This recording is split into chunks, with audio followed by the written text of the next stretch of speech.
സുഹൃത്തുക്കളെ, എല്ലാവർക്കും നമസ്കാരം. ശാസ്ത്രാവബോധവും മാനവികതയും അങ്ങനെയാണ് ആദ്യം പറഞ്ഞത് അല്ലേ? ഇന്ത്യൻ ഭരണഘടന പറയുന്ന 51(a)(h) പ്രകാരം നമ്മളെല്ലാവരും ശാസ്ത്ര അവബോധം പ്രചരിപ്പിക്കാൻ ബാധ്യസ്ഥരാണ്. മൗലിക കടമകളിൽ പെടുന്നതാണത്. അത് വന്ന സാഹചര്യമൊക്കെ ഇവിടെ ആമുഖപ്രസംഗത്തിൽ മോഡറേറ്റർ പറഞ്ഞു. ആദ്യം തന്ന ഒരു കുറിപ്പിൽ എന്തിനാണ് ഇങ്ങനെ ശാസ്ത്രബോധം പ്രചരിപ്പിക്കുന്നത് എന്ന കാര്യത്തിൽ ഊന്നണം എന്നാണ് പറഞ്ഞിരുന്നത്. ശാസ്ത്രം എന്താണ്, ശാസ്ത്രാവബോധം എന്താണ് എന്നൊക്കെ നമ്മൾ ഒരുപാട് മീറ്റിങ്ങുകളിൽ, ക്ലാസ്സുകളിൽ, ക്യാമ്പുകളിലൊക്കെ പറഞ്ഞിട്ടുണ്ട്. ഇതിങ്ങനെ പ്രചരിപ്പിക്കണം എന്ന് പറയുന്നത് എന്തിനാണ്? എന്താണ് അതിൻ്റെ ലക്ഷ്യം? അത് പറയണമെങ്കിൽ നമ്മൾ ആദ്യം ശാസ്ത്രത്തെയും ശാസ്ത്രാവബോധത്തെയും ഡിഫൈൻ ചെയ്യണം. എന്താണ് ശാസ്ത്രാവബോധം എന്നതുകൊണ്ട് ഉദ്ദേശിക്കുന്നത്? അത് വിശദീകരിച്ച് പറയുന്നില്ല, അതെല്ലാവർക്കും അറിയാം. നമ്മൾ ഒരുപാട് തവണ പറഞ്ഞതാണ്.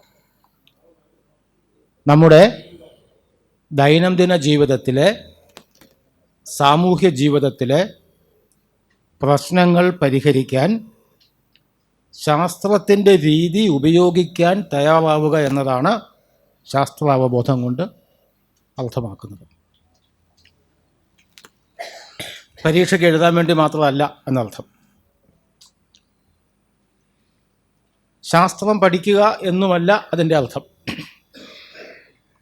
ശാസ്ത്രത്തിൻ്റെ രീതി ഉപയോഗിക്കുക എന്നതാണ്. അപ്പോൾ ശാസ്ത്രം പഠിക്കുന്നത് പോലെയോ അതിനേക്കാൾ കൂടുതലായോ പ്രധാനപ്പെട്ട ഒരു സംഗതിയാണ് ശാസ്ത്രത്തിൻ്റെ രീതി എന്താണ് എന്ന് പഠിക്കുക എന്നുള്ളത്. ഞാനത് ഈ സംസാരം അവസാനിപ്പിക്കുന്നതിന് മുമ്പ് അത് പറയാം. നമുക്കറിയാം, അത് നമ്മൾ പലവട്ടം ചർച്ച ചെയ്തിട്ടുണ്ട്, എന്നാലും അത് പറയാം. പക്ഷെ ഒരു കാര്യം, ഒരു വസ്തുത ശാസ്ത്രീയമാണോ അല്ലയോ എന്നെങ്ങനെ തീരുമാനിക്കുക? ഇവിടെ പറഞ്ഞ പോലെ ശാസ്ത്രമെന്ന് വിശേഷിപ്പിക്കപ്പെടുന്ന ഒരുപാട് സംഗതികളുണ്ട് നമ്മുടെ നാട്ടിൽ. പക്ഷെ ഒരു കാര്യം ശാസ്ത്രീയമാണോ അല്ലയോ എന്ന് തീരുമാനിക്കുന്നത് എങ്ങനെയാണ്? ശാസ്ത്രീയതയ്ക്ക് അല്ലെങ്കിൽ ശാസ്ത്രത്തിൻ്റെ രീതിയിലൂടെ ഉണ്ടാവുന്നതിന് ചില ലക്ഷണങ്ങളുണ്ട്. ആ ലക്ഷണങ്ങൾ പാലിക്കപ്പെട്ടാലേ അത് ശാസ്ത്രീയമാവുള്ളൂ. ലക്ഷണങ്ങളും നമ്മൾ നേരത്തെ പഠിച്ചിട്ടുണ്ടാവും, നമ്മൾ പലപ്പോഴും അത് പറഞ്ഞിട്ടുണ്ടാവും. പ്രധാനപ്പെട്ട 3 മാത്രമേ ഞാനിവിടെ പറയുന്നുള്ളൂ. ഒന്ന്, ശാസ്ത്രത്തിൻ്റെ രീതിയിൽ തീരുമാനിക്കപ്പെടുന്ന, എത്തിച്ചേരുന്ന ഒരു നിഗമനത്തിന് പ്രാമാണികന്മാരുണ്ടാവില്ല. ഏതെങ്കിലും ഒരു പ്രാമാണികൻ ഇതിങ്ങനെ പറഞ്ഞിട്ടുണ്ട്, അതുകൊണ്ട് ഇത് ശരിയാണ് എന്നുള്ളത് ശാസ്ത്രത്തിൻ്റെ രീതിയിൽ ഉണ്ടാവില്ല. ഏത് പ്രാമാണികൻ പറഞ്ഞാലും, ഏത് അധികാരി പറഞ്ഞാലും, ഏത് മഹാപുരോഹിതൻ പറഞ്ഞാലും കേൾക്കുന്നയാൾക്ക് പരീക്ഷിച്ച് നോക്കാനുള്ള അനുവാദം ഉണ്ടായിരിക്കും. ശാസ്ത്രത്തിൻ്റെ രീതിയുടെ, ശാസ്ത്രീയതയുടെ ഒന്നാമത്തെ ലക്ഷണമാണ്. എപ്പോഴും ആവർത്തിച്ച് പറയുന്ന ഉദാഹരണം ഗലീലിയോ അരിസ്റ്റോട്ടിലിനെ വെല്ലുവിളിച്ചതാണ്.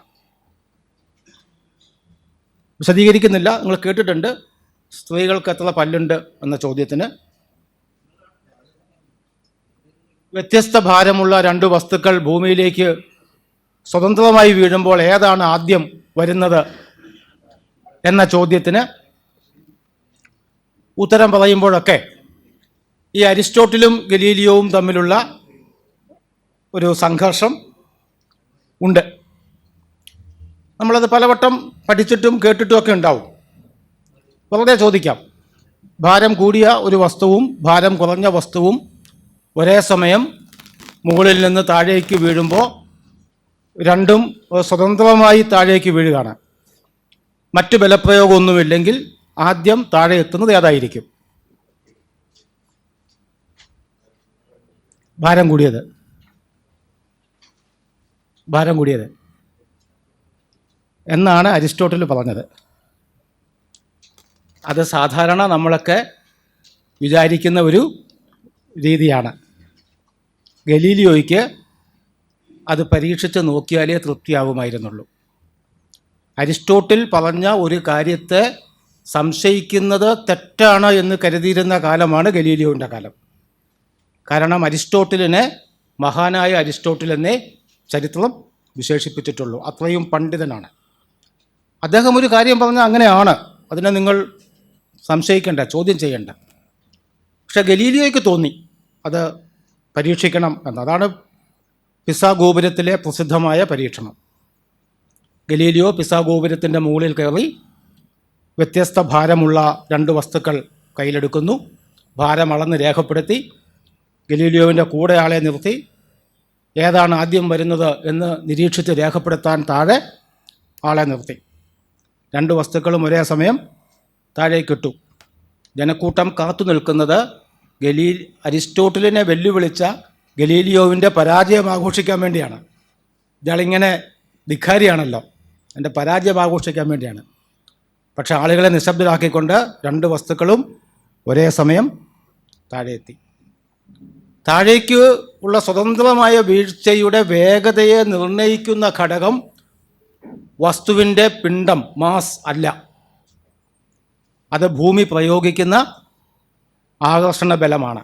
ഭൂമി മാത്രമല്ല, പ്രപഞ്ചത്തിലെ എല്ലാ വസ്തുക്കളും ആകർഷണ ബലം ഉപയോഗിക്കുന്നുണ്ട്. ആ ഗ്രാവിറ്റിയാണ് ആ വേഗതയെ നിയന്ത്രിക്കുക. ഒരേ സമയം വായുവിൻ്റെ ഘർഷണം പ്രസക്തമല്ലാത്ത ഭാരമുണ്ടെങ്കിൽ, നിങ്ങളൊരു തൂവല ഇടുന്നെങ്കിൽ സംഗതി മാറും. വായുവിൻ്റെ ഘർഷണം കൊണ്ട് അതിൻ്റെ വേഗത തടയപ്പെടും.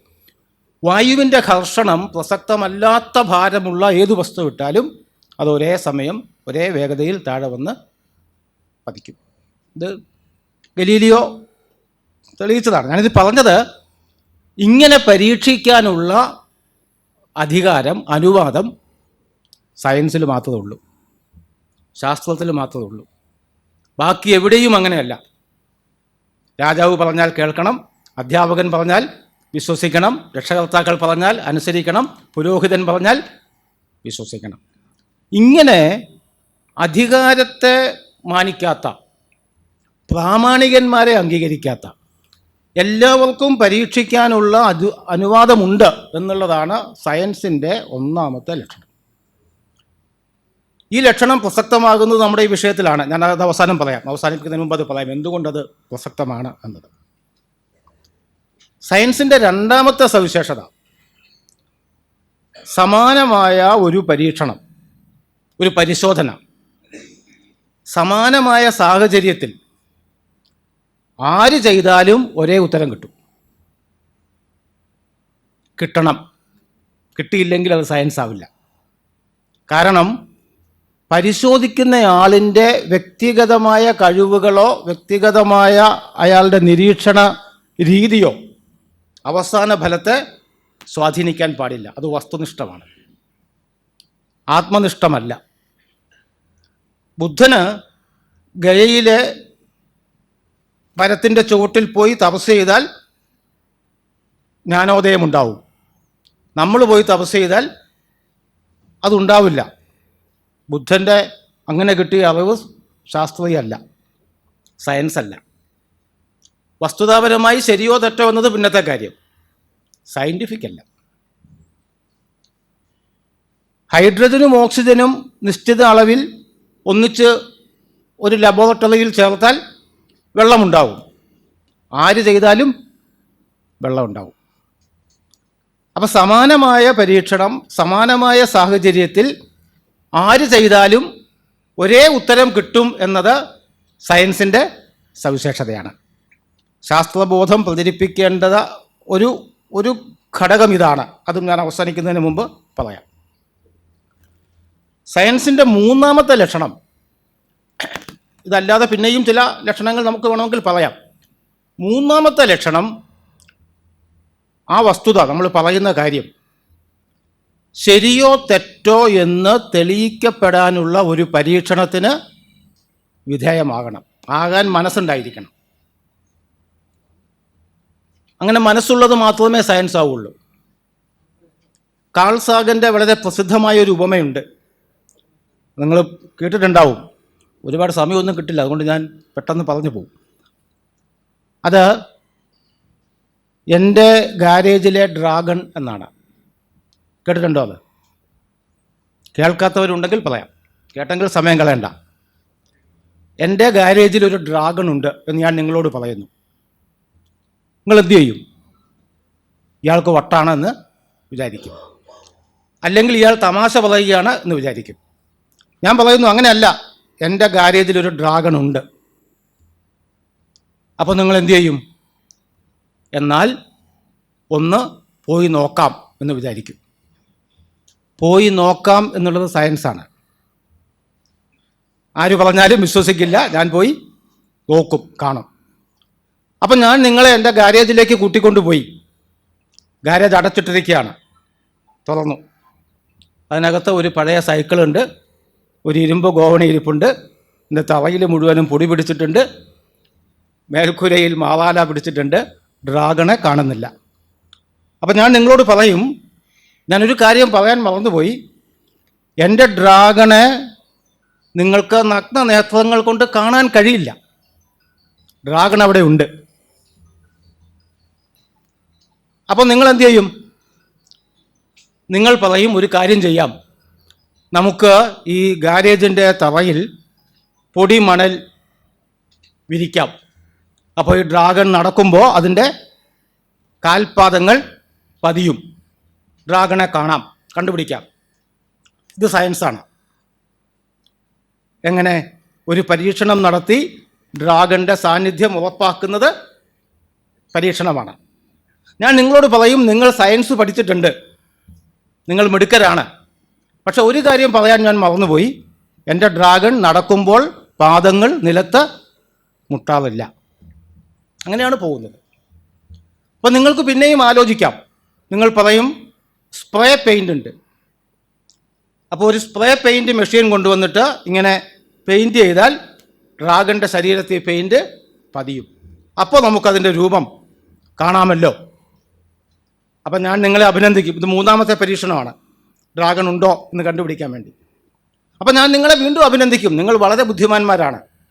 പക്ഷേ എൻ്റെ ഡ്രാഗണിൻ്റെ ശരീരത്ത് പെയിൻറ്റ് പിടിക്കില്ല, അതുകൊണ്ട് കാണാൻ പറ്റില്ല. നിങ്ങൾ കുറച്ചുകൂടി സയൻസ് പഠിച്ചിട്ടുണ്ടെന്ന് വിചാരിക്കുക, കുറച്ചുകൂടി സങ്കീർണമായ സയൻസ് പഠിച്ചിട്ടുണ്ടെന്ന് വിചാരിക്കുക. നിങ്ങൾ പറയും, ഡ്രാഗൺ തീ തുപ്പുന്ന ജീവിയാണല്ലോ. കഥയാണ്. തീ തുപ്പുകയാണെങ്കിൽ ചൂടുണ്ടാവും. ചൂടുണ്ടാകുന്നുവെങ്കിൽ നിങ്ങൾക്ക് തെർമൽ ഫോട്ടോ എടുക്കാം. പ്രകാശം വേണമെന്നില്ല, കാണണമെന്നില്ല. തെർമൽ ഫോട്ടോഗ്രാഫി ഉപയോഗിച്ച് നമ്മൾ ഈ നക്ഷത്രങ്ങളുടെയും ബ്ലാക്ക് ഹോളിൻ്റെയും ഒക്കെ ചിത്രമെടുക്കുന്നത് അങ്ങനെയാണ്. ഡ്രാഗണിൻ്റെ ഫോട്ടോ എടുക്കാം. അപ്പം ഞാൻ നിങ്ങളോട് പറയും, നിങ്ങൾ വളരെ നല്ല സയൻസ് പഠിച്ചിട്ടുണ്ട്, നന്നായി പഠിച്ചവരാണ്. പക്ഷെ ഒരു വ്യത്യാസമുള്ളത്, എൻ്റെ ഡ്രാഗൺ ചൂടില്ലാത്ത തീയാണ് തുപ്പുന്നത്. അവസാനം കാൾ സാഗൻ അവസാനിപ്പിക്കുന്നത് ഇങ്ങനെയാണ്: കാണാൻ പറ്റാത്ത, നടക്കുമ്പോൾ പാദങ്ങൾ നിലത്തുമുട്ടാത്ത, പെയിൻറ്റ് പിടിക്കാത്ത ശരീരമുള്ള, ചൂടില്ലാത്ത തീ തുപ്പുന്ന ഒരു ഡ്രാഗൺ ഉണ്ട് എന്ന് വിശ്വസിക്കുന്നതും ആ ഡ്രാഗൺ അവിടെ ഇല്ല എന്ന് വിശ്വസിക്കുന്നതും തമ്മിൽ ഒരു വ്യത്യാസവുമില്ല. പക്ഷേ ഈ ഉപമയിലൂടെ എന്താണ് കാൾ സാഗൻ പറയുന്നത്?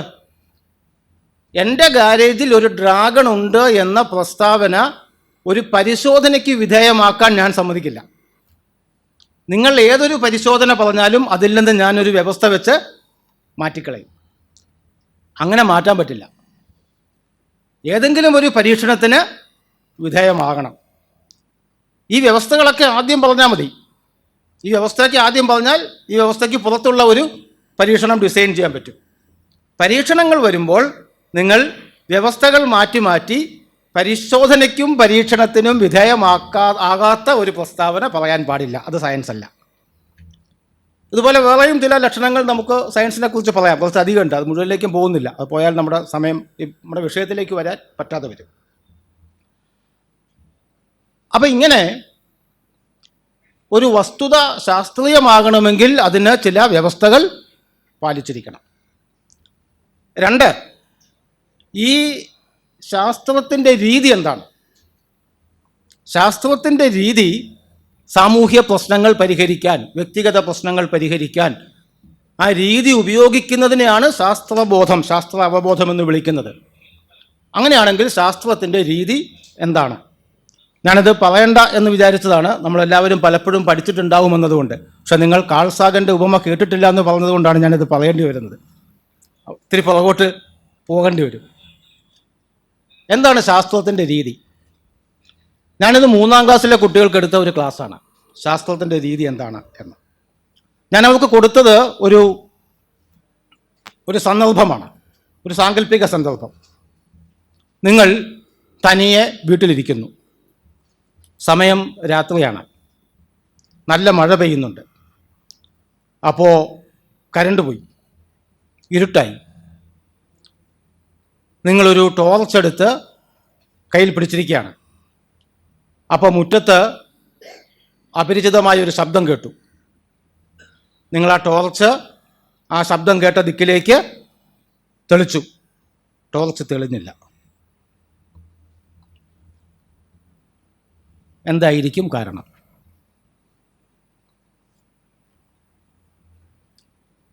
എന്തായിരിക്കും കാരണം?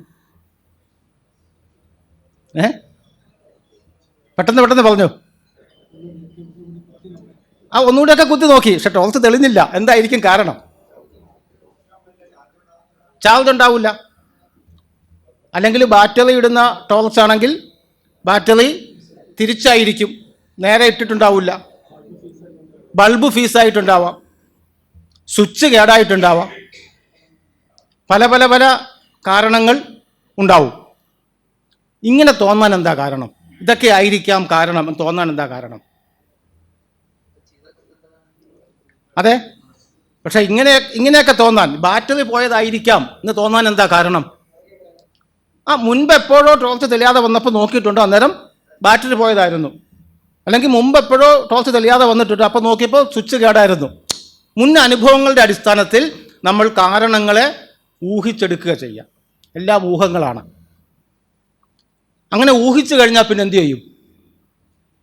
ആദ്യം ബാറ്ററി എടുത്ത് നോക്കും, അല്ലേ? സ്വിച്ച് ഒന്നുകൂടി ഞെക്കി നോക്കും, ബൾബ് ഊരിയെടുത്തിട്ട് അത് പോയിട്ടുണ്ടോ എന്ന് നോക്കും. ഇതെല്ലാം പരീക്ഷണങ്ങളാണ്. നോക്കി കണ്ട് പരിശോധിക്കുക ചെയ്യുക. അപ്പോൾ ആദ്യം ബൾബ് ഊരി നോക്കി, കുഴപ്പമില്ല, ബൾബ് പോയിട്ടില്ല. ബൾബ് പോയതായിരിക്കാം കാരണം എന്ന നമ്മളുടെ ആദ്യത്തെ ഊഹത്തെ നമ്മൾ എന്തു ചെയ്യും? വെട്ടിക്കളയും. സ്വിച്ച് ഒന്നുകൂടി നോക്കി, കുഴപ്പമില്ല, സ്വിച്ച് വർക്ക് ചെയ്യുന്നുണ്ട്. അപ്പോൾ സ്വിച്ച് പോയതായിരിക്കാം കാരണം എന്ന നമ്മുടെ ഊഹത്തെ നമ്മൾ എന്തു ചെയ്യുന്നു? വെട്ടിക്കളയുന്നു. 2 സെല്ലുള്ള ബാറ്ററിയാണ്. ആദ്യത്തെ സെല്ല് നോക്കി, കുഴപ്പമില്ല എന്ന് മനസ്സിലായി. രണ്ടാമത്തെ സെല്ലെടുത്ത് നോക്കി, അത് പഴയതാണ്, പൊട്ടിയിരിക്കുന്നു. അപ്പം നമ്മൾ ഉത്തരത്തിലെത്തും, ഇതിൻ്റെ രണ്ടാമത്തെ സെല്ല് പോയതാണ്, അതുകൊണ്ടാണ് തെളിയാത്തത്. എന്താ പരിഹാരം? വേറൊരു സെല്ല് വാങ്ങിയിടണം. ഈ പ്രവർത്തനത്തിൽ നടന്ന പ്രോസസ്സ് ഉണ്ടല്ലോ, ആ പ്രോസസ്സാണ് സയൻസിൻ്റെ രീതി.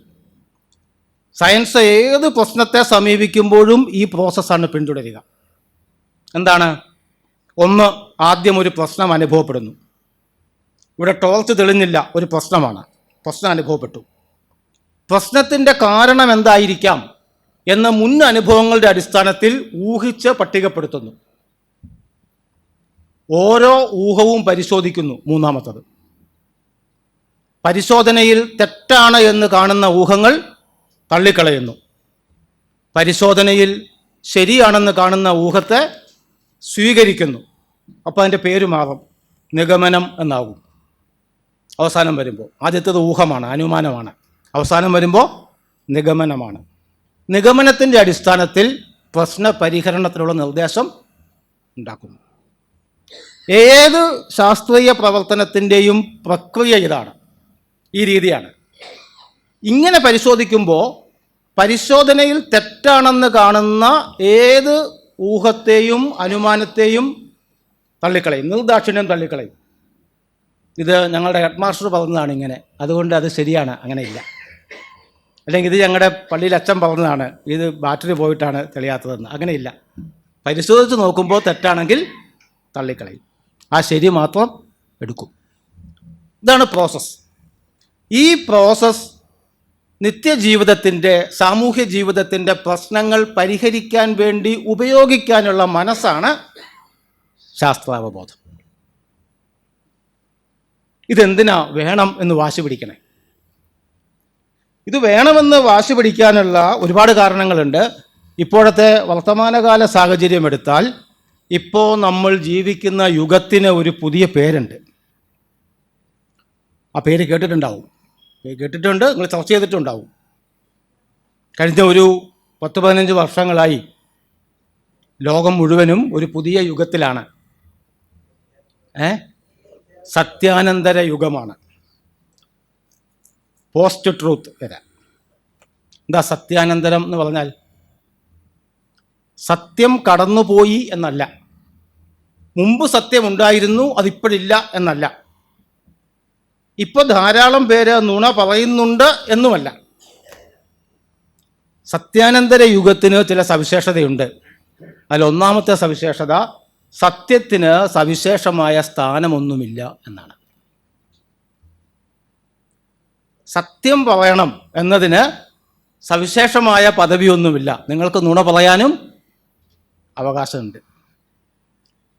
2, നുണയാണെന്നറിഞ്ഞുകൊണ്ട് തന്നെ ആളുകൾ വിശ്വസിക്കാൻ തയ്യാറാകും. അത് നുണയാണെന്നറിയാം, അറിഞ്ഞുകൊണ്ട് വിശ്വസിക്കാൻ തയ്യാറാകും. 3, ഞാൻ പറയുന്ന നുണകളൊക്കെ തൊട്ടടുത്ത ഘട്ടത്തിൽ പിടിക്കപ്പെടുമെന്ന് ഉറപ്പുണ്ടെങ്കിലും ഞാൻ നുണ പറയും. ഞാൻ പറഞ്ഞ നുണകളൊക്കെ പിടിക്കപ്പെട്ടാലും അടുത്ത നുണ പറയാൻ എനിക്ക് യാതൊരു മടിയുമില്ല. ഞാൻ ഇത് പറയുന്നത് കേരളത്തിലെ ആരെയും കുറിച്ചല്ല, അമേരിക്കൻ പ്രസിഡന്റ് ട്രംപിനെ കുറിച്ചാണ്.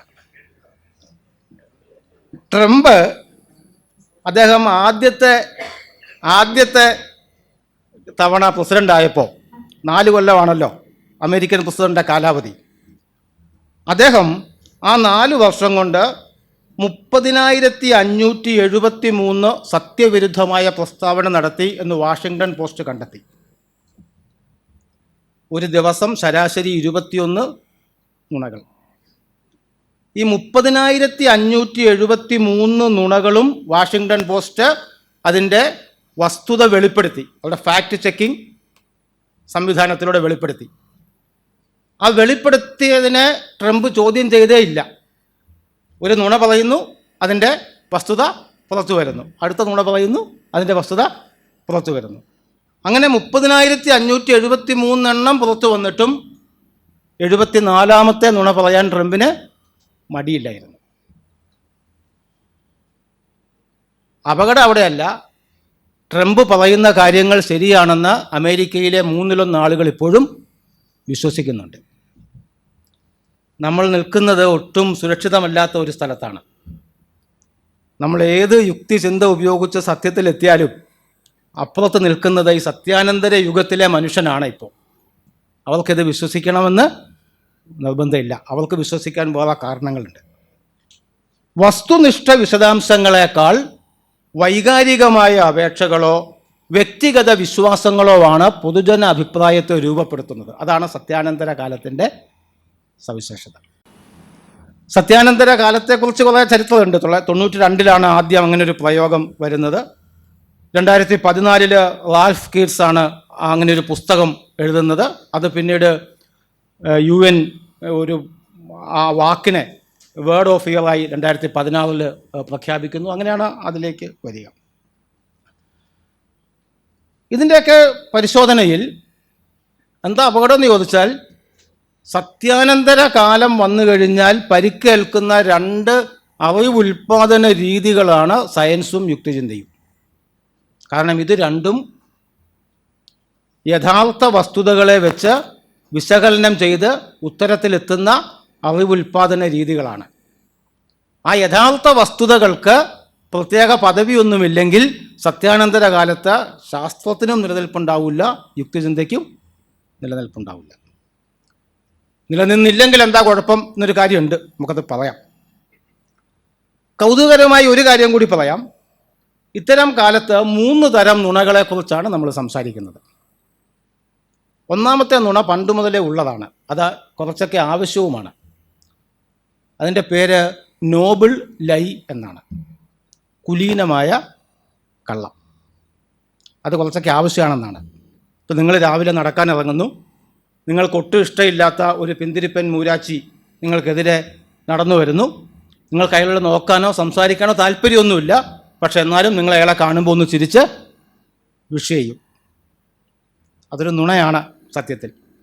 ഉള്ളിൽ മറ്റൊന്നാണ് ഇരിക്കുന്നത്. പക്ഷെ ഇത് കുലീനമായ നുണയാണ്. നമ്മുടെ സമൂഹം വലിയ കുഴപ്പമൊന്നുമില്ലാതെ, സംഘർഷങ്ങളൊന്നുമില്ലാതെ പോകാൻ വേണ്ടി നമ്മളൊക്കെ സ്വീകരിക്കുന്ന നുണകളാണ്. ഈ വാക്കിനെ മലയാളത്തിലെ ഒരു കവി വളരെ മനോഹരമായി എഴുതിയിട്ടുണ്ട്, വൈലോപ്പിള്ളി അല്ലേ? പുഞ്ചിരി ആ കുലീനമാം കള്ളം, നെഞ്ചു കീറി ഞാൻ നേരിനെ കാട്ടാം. അങ്ങനെ നെഞ്ചു കീറി നേരിനെ കാട്ടാൻ പോയാൽ നെഞ്ചു കീറാത്ത ആരും ഉണ്ടാവില്ല. അതുകൊണ്ടാണ് ആ കള്ളം നിലനിൽക്കുന്നത്. അതവിടെ നിൽക്കട്ടെ, ആ കള്ളം അവിടെ ഉണ്ട്. രണ്ടാമത്തെ കള്ളങ്ങൾ ബിഗ് ലൈ ആണ്, പെരും നുണ എന്ന് മലയാളത്തിൽ പറയാം. പെരും നുണയുടെ ഉദാഹരണമായി ലോകത്തെ സാമൂഹ്യ ശാസ്ത്രകാരന്മാർ ഇപ്പോൾ ട്രംപിനെയാണ് ഉദാഹരിക്കുന്നത്. അദ്ദേഹം ഈ പറയുന്ന നുണകളുടെ ആശാനാണ്. അതും വിശദീകരിക്കണ്ട, നമുക്കറിയാം അത് നുണയാണ് എന്ന്. ചില ഇപ്പം ഒരു ഭരണാധികാരി പറയുകയാണ്, ഞാൻ അധികാരത്തിൽ വന്നപ്പോഴാണ് നാട്ടിൽ വലിയ വികസനം ഉണ്ടായത് എന്ന് പറഞ്ഞിരിക്കട്ടെ, ചിലപ്പോൾ തെറ്റായിരിക്കാം. അതല്ല പെരുന്നുണ, അതല്ല പെരുന്നുണ. നിങ്ങൾക്ക് വസ്തുതകൾ വെച്ച് വളരെ പെട്ടെന്ന് തകർക്കാവുന്നതാണ് എന്ന് അറിഞ്ഞുകൊണ്ട് പറയുന്ന വലിയ നുണയുണ്ട്. അതാണ് ഈ ബിഗ് ലൈയിൽ പെടുക. ഇപ്പം ഈ കെട്ടിടം ഉണ്ടാക്കിയത് എൻ്റെ മുത്തച്ഛനാണെന്ന് ഞാൻ പറഞ്ഞാൽ, ഈ കെട്ടിടം ഉണ്ടാക്കിയത് എങ്ങനെയാണെന്ന് നമുക്കെല്ലാം അറിയാമല്ലോ, എന്നാണ്, ഏത് കാലത്താണ്, ആരാണെന്നൊക്കെ അറിയാം. പക്ഷെ അതൊക്കെ അവിടെ നിൽക്കെ തന്നെ ഞാൻ പറയുകയാണ്, ഈ തൃശ്ശൂരെ PWD റെസ്റ്റേഴ്സ് ഉണ്ടാക്കിയത് എൻ്റെ മുത്തച്ഛനാണ് എന്ന് പറഞ്ഞുകൊണ്ടിരുന്നാൽ അതൊരു പെരും നുണയാണ്. ഇമാതിരി നുണകളാണ് ട്രംപ് പറഞ്ഞുകൊണ്ടിരിക്കുന്നതെന്നാണ്. മൂന്നാമത്തെ വിഭാഗം നുണയെ ഡീപ്പ് ലൈ എന്നാണ് വിളിക്കുക, ആഴമുള്ള നുണകൾ. അതെന്താണെന്ന് ചോദിച്ചാൽ അതൊരു പെരും നുണ തന്നെയാണ്. പക്ഷേ ഒരു പെരും നുണ പറഞ്ഞു വെച്ചിട്ട് ആ നുണ സത്യമാണെന്ന് വരുത്താൻ വേണ്ടി മുൻകാല പ്രാബല്യത്തോടെ പുസ്തകങ്ങൾ, രേഖകൾ തിരുത്തും. ഇന്ത്യൻ സ്വാതന്ത്ര്യ സമരം ആരംഭിച്ചത് 1857 ഒന്നാം സമരമല്ല എന്ന് പറഞ്ഞിട്ട് ഇന്ത്യൻ സ്വാതന്ത്ര്യ സമരത്തിൻ്റെ ചരിത്രം മാറ്റി എഴുതിയാൽ അതിപ്പോൾ സംഭവിച്ചുകൊണ്ടിരിക്കുകയാണ്. അത് ഡീപ്പ് ലൈക്ക് ഉദാഹരണമാണ്. സോ നിങ്ങൾ നുണ പറയുന്നു, എന്നിട്ട് ആ നുണ സത്യമാണെന്ന് വരുത്താൻ വേണ്ടി ചരിത്ര പുസ്തകങ്ങളിൽ, പാഠപുസ്തകങ്ങളിൽ ആവശ്യമായ മാറ്റം വരുത്തും. ഒരു 10 കൊല്ലം കഴിയുമ്പോൾ അത് പഠിച്ച് പുറത്തു വരുന്ന സ്കൂൾ കുട്ടികളുടെ മനസ്സിൽ ഈ നുണ ചരിത്ര സത്യമായി സ്ഥാപിക്കപ്പെടും. അതിനെ ഡീപ്പ് ലൈ എന്ന് പറയുന്നു. ആ ഡീപ്പ് ലൈക്ക് ഉദാഹരണമായി ഇപ്പോൾ സാമൂഹ്യ ശാസ്ത്രകാരന്മാർ ട്രംപിൻ്റെ പ്രിയപ്പെട്ട സുഹൃത്തിനെയാണ്, നരേന്ദ്രമോദിയെയാണ് ഉദാഹരിക്കുന്നത്. അല്ലെങ്കിൽ ഇപ്പോഴത്തെ RSS ഭരണത്തെയാണ് ഉപയോഗിക്കുന്നത്. മീരാ നന്ദയൊക്കെ അത് വളരെ വളരെ ഭംഗിയായി വിശദീകരിച്ചിട്ടുണ്ട്. ഇതെങ്ങനെയാണ് ശാസ്ത്രബോധവുമായി ബന്ധപ്പെട്ടിരിക്കുന്നത്? അത് എന്താണ് സത്യം എന്ന ചോദ്യത്തിൻ്റെ ഉത്തരം പറയുമ്പോഴാണ് ശാസ്ത്രബോധവുമായിട്ട് അതിനെ ബന്ധപ്പെടുത്താൻ പറ്റുക. ഇങ്ങനെയൊക്കെ പറയാം, ഈ ഡീപ്പ് ലൈ പറയാം, ബിഗ് ലൈ പറയാം, നോബിൾ ലൈ നിങ്ങൾ അംഗീകരിച്ചിട്ടുണ്ടല്ലോ, നമ്മളൊക്കെ നുണ പറയുന്നവരാണല്ലോ, അംഗീകരിക്കപ്പെട്ടിട്ടുണ്ടല്ലോ. പക്ഷെ സത്യം എന്താണ്? സത്യത്തെ എങ്ങനെ നിർവചിക്കും? രസകരമായ ഒരു സംഗതി, ആ ചോദ്യത്തെ ഗൗരവമായി ചോദിച്ച ഒരു വാക്യമുള്ളത് ബൈബിളിലാണ് അല്ലേ? പീലാത്തോസിൻ്റെ മുന്നിൽ നിൽക്കെ ക്രിസ്തു പറയുന്ന വാക്യമുണ്ട്, ഞാൻ സത്യത്തിന് സാക്ഷ്യം വഹിക്കാനാണ് വന്നിരിക്കുന്നത്. അപ്പോൾ പീലാത്തോസ് ചോദിക്കും, എന്താണ് സത്യം? അത് വായിക്കുമ്പോൾ നമ്മളൊക്കെ ഉടനെ താഴേക്ക് നോക്കും, ക്രിസ്തു ഒരു ഉത്തരം പറയുന്നുണ്ടാവുമല്ലോ എന്ന് വിചാരിച്ച്. ഒരു ഉത്തരവും പറയുന്നില്ല, പിന്നെ വിട്ടുപോവുകയാണ്. എന്താണ് സത്യം എന്ന് ചോദിക്കാനേ പറ്റൂ. എന്താണ് സത്യം എന്ന് പറയാൻ മതപുരോഹിതന്മാർക്കോ ദൈവങ്ങൾക്കോ കഴിയില്ല. പക്ഷെ ആ ചോദ്യം ഗൗരവമുള്ളതാണ്. എന്താണ് സത്യം? സത്യത്തിൻ്റെ ഒരു പരിമിതിയല്ല, സത്യത്തെക്കുറിച്ചുള്ള നമ്മുടെ സങ്കല്പത്തിൻ്റെ ഒരു പരിമിതിയുണ്ട്. ആ പരിമിതി സത്യം എന്നുള്ളത് നമ്മളുടെയൊക്കെ ഒരു സന്മാർഗപരമോ സദാചാരപരമോ ആയ ഒരു ഗുണമാണെന്ന് വിചാരിക്കുകയാണ്. അവൻ സത്യം പറയുന്നവനാണ് എന്ന് വെച്ചാൽ അവനൊരു നല്ല കുട്ടിയാണ്, നല്ല മനുഷ്യനാണ്, സത്യം പറയാം. അയാളുടെ ഒരു സദാചാരം അങ്ങനെയാണ്, അയാളുടെ ഒരു സന്മാർഗ ജീവിതം അങ്ങനെയാണ് എന്നാണ്. അങ്ങനെ ഒരുപാട് ആളുകളെ പറയാം. ഇപ്പം ഗാന്ധിജി അങ്ങനെയാണ്. വ്യക്തിപരമായിട്ടുള്ള ഒരു സദാചാര ഗുണവിശേഷമാണ് സത്യം പറയുക എന്നുള്ളത്. പരീക്ഷയ്ക്ക് അടുത്തിരിക്കുന്ന കുട്ടിയുടെ കോപ്പി അടിച്ചോളാൻ ടീച്ചർ പറഞ്ഞിട്ടും മോഹൻദാസ് അങ്ങനെ ചെയ്യുന്നില്ല എന്നത് നല്ല കുട്ടിയായതുകൊണ്ടാണ്. അല്ലെങ്കിൽ ജോർജ് വാഷിങ്ടൺ അദ്ദേഹത്തിൻ്റെ വീട്ടിലെ പൂന്തോട്ടത്തിലെ ചെടികൾ വെട്ടി നശിപ്പിച്ചു കളിക്കാൻ വേണ്ടി. അച്ഛൻ വന്നപ്പോൾ ഇതാരാണ് വെട്ടിയതെന്ന് ചോദിച്ചിട്ട് ശിക്ഷിക്കാൻ വേണ്ടി അവിടുത്തെ വേലക്കാരൻ പയ്യനെ വിളിച്ചു. അപ്പോൾ ജോർജ് വാഷിങ്ടൺ പറഞ്ഞു, അല്ല, ഞാനാണ് അത് വെട്ടിക്കളഞ്ഞത്. അപ്പോൾ നീ സത്യം പറഞ്ഞല്ലോ, അതുകൊണ്ട് നിന്നെ ശിക്ഷിക്കുന്നില്ല എന്ന് പറഞ്ഞിട്ട് അയാളെ വെറുതെ വിട്ട്. കഥയുണ്ട്, പണ്ട് സ്കൂൾ പാഠപുസ്തകത്തിൽ പഠിപ്പിച്ചിട്ടുള്ള കഥയാണ്. സത്യം പറയണം എന്ന് പറയാൻ വേണ്ടിയാണ്. വാഷിങ്ടൺ മകനായതുകൊണ്ടാണ് വെറുതെ വിട്ടത്. വേലക്കാരൻ പയ്യനാണ് വെട്ടിയിരുന്നെങ്കിൽ ശിക്ഷിക്കപ്പെട്ടത്, അത് വേറെ കാര്യം. ഇതൊക്കെ ആളുകളുടെ വ്യക്തിപരമായ, അല്ല ഹരിശ്ചന്ദ്രൻ്റെ കഥ പഠിക്കുമ്പോൾ അത് അയാളുടെ അദ്ദേഹത്തിൻ്റെ ഒരു വ്യക്തിപരമായ ഗുണമാണ് സത്യം പറയുക എന്നുള്ളത്. പക്ഷെ സത്യം ഇതൊന്നുമല്ല. സത്യം നമ്മുടെ സാമൂഹ്യ ജീവിതത്തിൽ, സമൂഹത്തിൻ്റെ വികാസത്തിൽ മുന്നോട്ട് പോകാൻ ആവശ്യമായ വസ്തുതകളാണ്, ഡേറ്റയാണ്. അതാണ് സത്യം. ഇപ്പം എൻ്റെ 3ാം ക്ലാസ്സിൽ എത്ര കുട്ടികളുണ്ട് എന്ന കണക്ക് ഞാൻ 6ാമത്തെ പ്രവൃത്തി ദിവസം AEOയ്ക്ക് കൊടുക്കണം. ആകെ 30 കുട്ടികളേ ഉള്ളൂ. 75 കുട്ടികളുണ്ട് എന്ന് ഞാൻ പറയുക. നുണ പറയാൻ അവകാശമുണ്ടല്ലോ, സത്യം പറയാൻ നിർബന്ധമൊന്നുമില്ലല്ലോ. 75 കുട്ടികളുണ്ട് എന്ന് ഞാൻ പറഞ്ഞാൽ എന്ത് പറ്റും? ബാക്കിയുള്ള 45 കുട്ടികൾക്ക് വേണ്ടി പുതിയ ക്ലാസ് മുറി ഉണ്ടാക്കണം, പുതിയ അധ്യാപകനെ നിയമിക്കണം, പാഠപുസ്തകം അച്ചടിക്കണം. വിദ്യാഭ്യാസ വകുപ്പ് തകർന്നു പോകും. അല്ലെങ്കിൽ 60 കുട്ടികളുള്ള ക്ലാസ് മുറിയിൽ ടീച്ചർ 40 പേരേ ഉള്ളൂ എന്ന് പറഞ്ഞാലും ഇതേ പ്രശ്നം തിരിച്ചുണ്ടാവും. അപ്പോൾ അത് വിദ്യാലയം നടത്തണമെങ്കിൽ, ആശുപത്രി നടത്തണമെങ്കിൽ, റോഡ് പണിയണമെങ്കിൽ, ഭരണം നന്നായി പോകണമെങ്കിൽ, സാമൂഹ്യ ജീവിതം മെച്ചപ്പെട്ടതായി സുസ്ഥിരമായി തുടരണമെങ്കിൽ നിങ്ങൾക്ക് യഥാർത്ഥ വസ്തുതകളും വിവരങ്ങളും ആവശ്യമുണ്ട്. ആ യഥാർത്ഥ വസ്തുതകളെയും വിവരങ്ങളെയുമാണ് സത്യം എന്ന് പറയുന്നത്. സത്യം പറയുക എന്നത് ആളുകളുടെ വ്യക്തിപരമായ ഒരു സദാചാര ഗുണമല്ല. അത് സാമൂഹ്യ ജീവിതത്തെ മുന്നോട്ട് കൊണ്ടുപോകാൻ ആവശ്യമായ ദത്തങ്ങളുടെ വിശ്വാസ്യത ഉറപ്പാക്കുന്ന ഒരു പ്രക്രിയയാണ്. അവിടെയാണ് സയൻസുമായിട്ട് ഇതിനുള്ള ബന്ധം. സയൻസ് പ്രശ്നങ്ങൾക്ക് പരിഹാരം കാണുന്നത് മുമ്പേ പറഞ്ഞതുപോലെ ഈ ദത്തങ്ങളെ സ്വീകരിച്ച് അതിനെ വിശകലനം ചെയ്ത് അതിൻ്റെ ഒടുവിൽ ഒരു നിഗമനത്തിൽ എത്തിച്ചേരുകയാണ് ചെയ്യുന്നത്. അപ്പോൾ നിങ്ങൾ സയൻസിൻ്റെ രീതി സ്വീകരിക്കണം, ശാസ്ത്രത്തിൻ്റെ രീതി സ്വീകരിക്കണം എന്ന് പറഞ്ഞാൽ അതിൻ്റെ അർത്ഥം ഈ സാമൂഹ്യ വികസനം എന്ന് വെച്ചാൽ ഈ കെട്ടിടം പണി മാത്രമല്ല, പൊതുവിലുള്ള സാമൂഹ്യ വികാസ പരിണാമം, ആ പരിണാമം ശരിയായ ദിശയിലേക്ക് മുന്നോട്ട് കൊണ്ടുപോകാൻ ആവശ്യമായ യഥാർത്ഥ വസ്തുതകളെയും വിവരങ്ങളെയും സമൂഹത്തിൻ്റെ മുമ്പിൽ വെച്ചിട്ട് വിശകലനത്തിന് സഹായിക്കണം എന്നാണ്. അല്ലെങ്കിൽ ഈ സമൂഹത്തിന് നിലനിൽക്കാൻ പറ്റില്ല, തകർന്നു പോകും. ശാസ്ത്രബോധം പ്രചരിക്കേണ്ടതിൻ്റെ ഒരനിവാര്യതയാണ് ഇതിവിടെ ചൂണ്ടിക്കാണിക്കുക.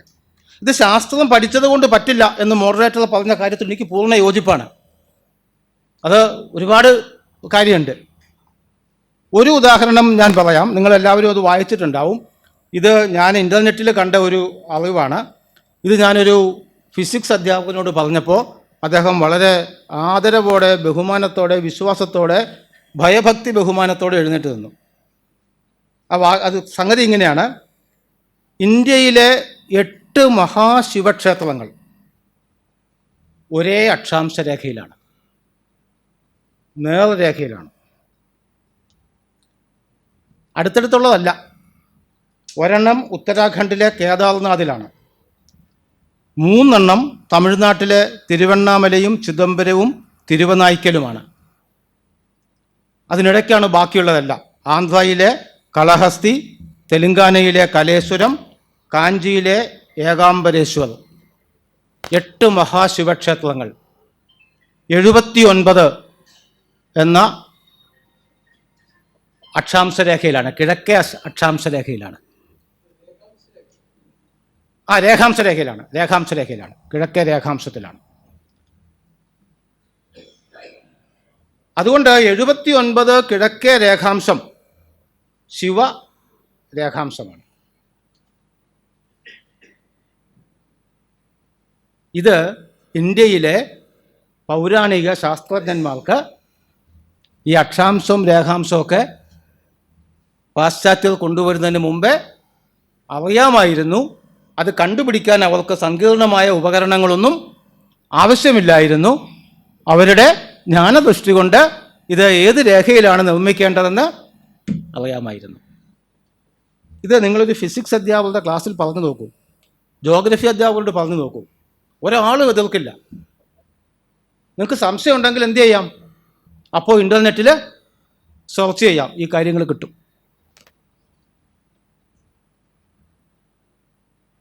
സയൻസ് പഠിച്ചിട്ടുണ്ട്, സയൻസ് തന്നെയാണ് പറയുന്നത് ഇവിടെ. സയൻസിൻ്റെ സാങ്കേതികമായ കാര്യങ്ങളാണ് പറയുന്നത്. അവസാനം എത്തുന്ന നിഗമനമാണ് തെറ്റ്. എന്താണ്? ഇന്ത്യയിൽ എത്ര ഹിന്ദു ക്ഷേത്രങ്ങൾ ഉണ്ടായിരിക്കും? ചുമ്മാ ചോദിച്ചാൽ ചാറ്റ് GPT ചോദിച്ചാൽ 5 ലക്ഷം എന്ന് ഉത്തരം പറയും. ഏകദേശം 5 ലക്ഷം ഉണ്ടാവും അല്ലേ? നിങ്ങൾ 5 ലക്ഷം കെട്ടിടങ്ങൾ, ശിവക്ഷേത്രങ്ങൾ 3000 കൊല്ലം കൊണ്ട് ഉണ്ടാക്കുകയാണ്. അതിൽ 8 എണ്ണം ഒരു നേർരേഖയിലാണ്. മനസ്സിലായോ? അത് വലിയ അത്ഭുതമാണ് പോലും. ശാസ്ത്ര സാഹിത്യ പരിഷത്തിന് 14 ജില്ലാ കമ്മിറ്റി ഓഫീസുകളുണ്ട്. ആ 14 ജില്ലാ കമ്മിറ്റി ഓഫീസും ഒരേ രേഖാംശത്തിലാണ്. എന്താണ്? യുക്തിവാദി സംഘം ജില്ലാ ഓഫീസ് ഉണ്ടാക്കിയാലും എല്ലാം 78 കിഴക്കേ രേഖാംശത്തിലായിരിക്കും. കാരണം കേരളത്തിൽ കൂടി 78 രേഖാംശം മാത്രമേ പോകുന്നുള്ളൂ. മനസ്സിലായോ? കേരളത്തിൽ ശിവക്ഷേത്രങ്ങളും ഉണ്ട്, മറ്റേ 79-ലല്ല. 79-ൽ കേരളത്തിൽ ശിവക്ഷേത്രം പണിയണമെങ്കിൽ ബംഗാൾ ഉൾക്കടലിൽ പണിയേണ്ടി വരും. ആ വഴിക്കാണ് പോകുന്നത്. ഇനി ഈ പറഞ്ഞ 8 എണ്ണവും നേർരേഖയല്ല. കേദാർനാഥ് 79.06 രേഖാംശത്തിലാണ്. കളഹസ്തി 79.7-ലാണ്. തിരുവനായ്ക്കൽ 78.69-ലാണ്. ചെറിയ വ്യത്യാസമേ ഉള്ളൂ. പക്ഷേ ഭൂമധ്യരേഖാ പ്രദേശത്ത് 2 പൂർണ്ണ സംഖ്യയിലുള്ള രേഖാംശ രേഖകൾ തമ്മിലുള്ള അകലം 100 കിലോമീറ്ററാണ്. മൊത്തം ഭൂമിയുടെ ചുറ്റളവിനെ ഈ 360 കൊണ്ട് ഭാഗിച്ചാൽ 100 കിലോമീറ്ററാണ്. അപ്പോൾ പോയിൻ്റ് ഒന്നാണെങ്കിൽ പോലും 10 കിലോമീറ്റർ വ്യത്യാസമുണ്ട്. ഒരേ നേർരേഖയല്ല. പക്ഷെ ഇത്രയും പറഞ്ഞാൽ സയൻസ് ആളുകൾക്ക് വലിയ വിശ്വാസമാണ്. സയൻസിന് ആളുകൾക്ക് വലിയ വിശ്വാസമാണ്. അതുകൊണ്ട് ഞങ്ങൾ പറയുന്നതിലൊരു സയൻസ് ഉണ്ട് എന്ന് പറഞ്ഞാൽ അത് വിശ്വസിക്കും. ശാസ്ത്രത്തിൻ്റെ രീതി എന്താണ്? ഇതിങ്ങനെ വിശ്വസിക്കലല്ല. ശരി, ഈ ക്ഷേത്രങ്ങൾ മാത്രമേ ഈ രേഖാംശത്തിലുള്ളൂ, ശിവനല്ലാതെ? ശിവന് പേരുള്ള സാധാരണ മനുഷ്യൻ്റെ വീടെടുത്താൽ പോലും ഇതിനകത്ത് ഇതിനേക്കാളും കൂടുതൽ കാണൂലേ? ഈ രേഖാംശത്തിൽ അല്ലാതെ ശിവക്ഷേത്രങ്ങളുണ്ടോ? ധാരാളമുണ്ട്.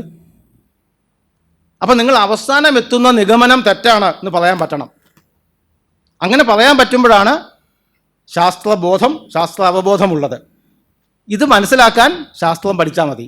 ഈ ആദ്യം പറയുന്ന കാര്യം വിശ്വസിക്കാൻ ശാസ്ത്രം പഠിച്ചാൽ മതി. ശാസ്ത്രം പഠിക്കുന്നതും ശാസ്ത്ര അവബോധവും തമ്മിലുള്ള വ്യത്യാസം അങ്ങനെയാണ്. ഈ സത്യാനന്തര കാലത്തിന് ഒരു രാഷ്ട്രീയമുണ്ട്.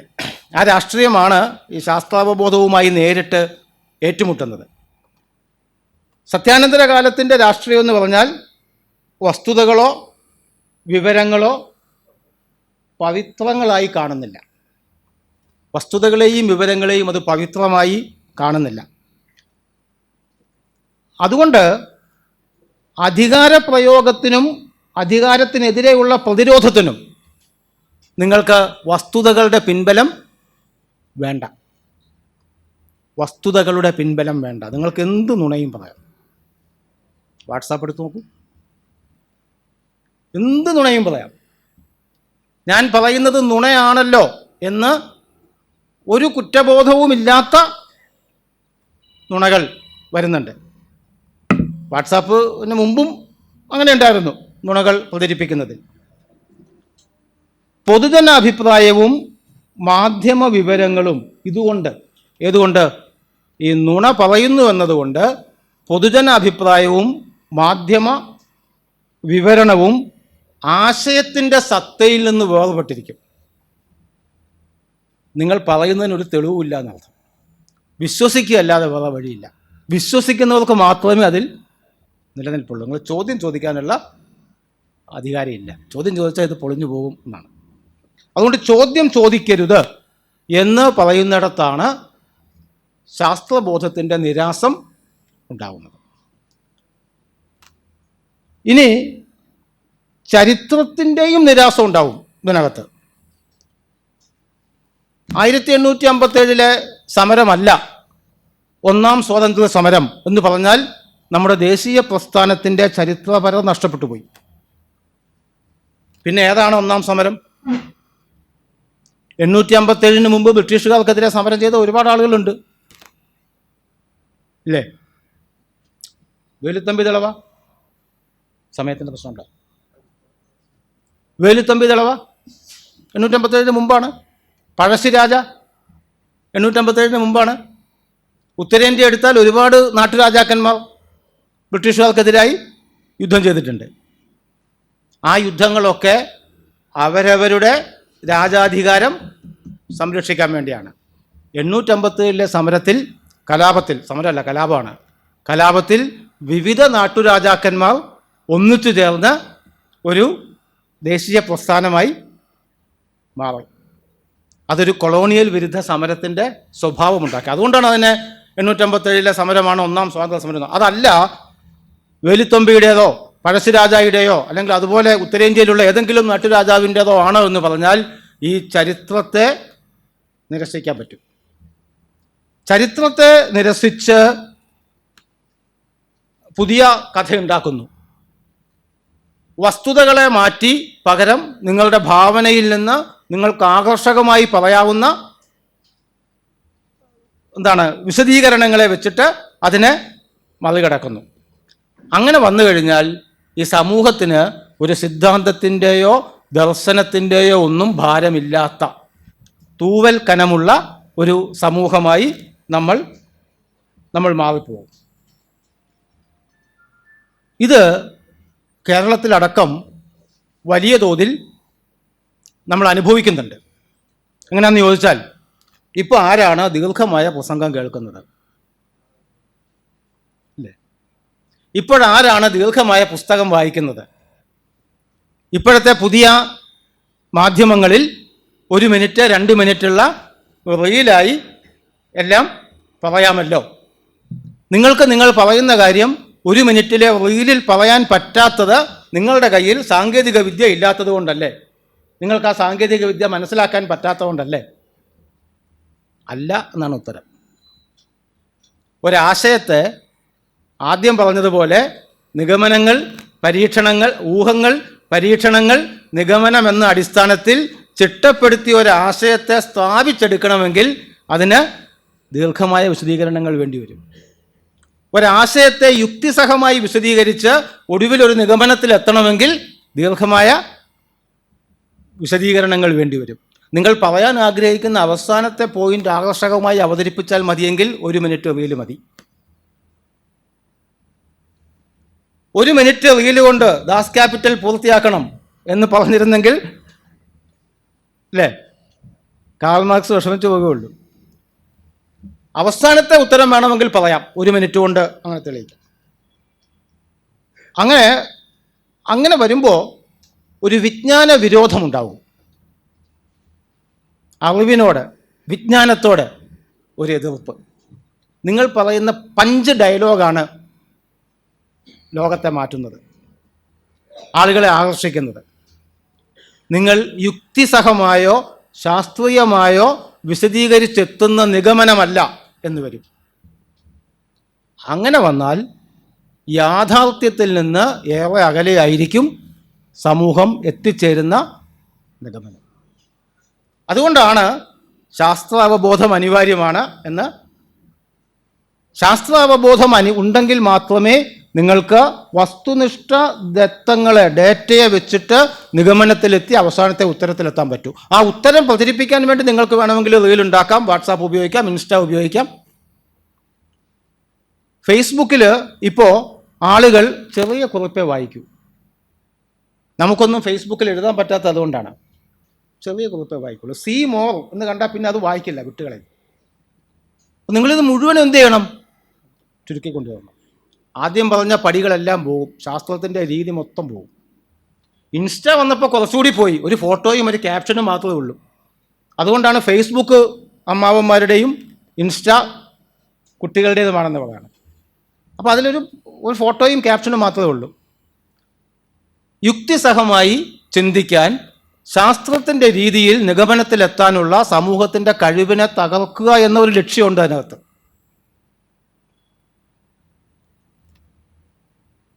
അത് ഉണ്ടാക്കിയെടുക്കുന്നത് പുതിയ തലമുറയിലെ കുട്ടികളല്ല, അമേരിക്കയിലെ മാധ്യമലോകമാണ്. വേറൊരു വിഷയമാണത്.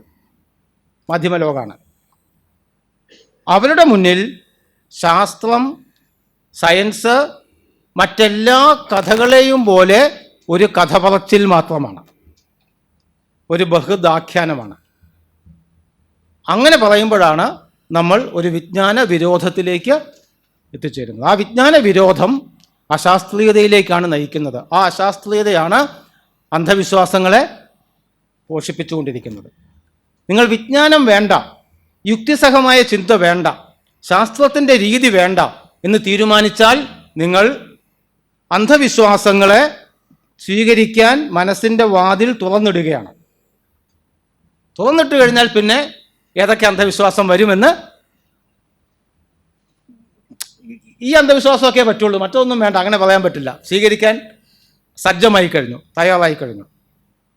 കുറച്ചുകൂടി കൃത്യമായ ഒരു ഉത്തരം പറഞ്ഞുകൊണ്ട് ഇത് അവസാനിപ്പിക്കാം. ശാസ്ത്രത്തിൻ്റെ രീതി എന്താണ് എന്ന് നമ്മൾ ആദ്യം പറഞ്ഞു. പ്രശ്നം അനുഭവപ്പെടുന്നു, അല്ലേ?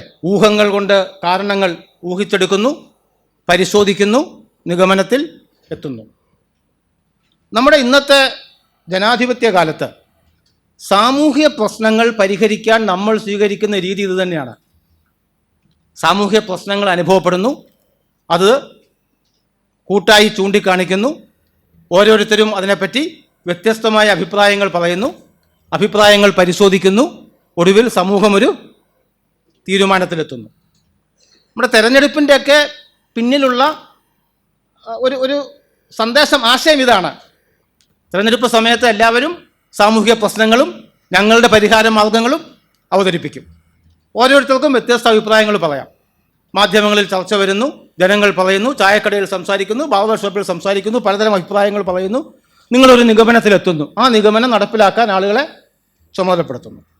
പാർലമെൻറ്റ് ഇലക്ഷനൊക്കെ ആകുമ്പോൾ അത് വലിയൊരു ഏരിയ ആയതുകൊണ്ട് കുറച്ച് വിശാലമായിരിക്കും. ചെറിയ ഒരു സ്ഥലത്താണെങ്കിൽ ഇത് കുറച്ചുകൂടി സ്പഷ്ടമായി നമുക്ക് ഈ പ്രോസസ്സ് കാണാൻ പറ്റും.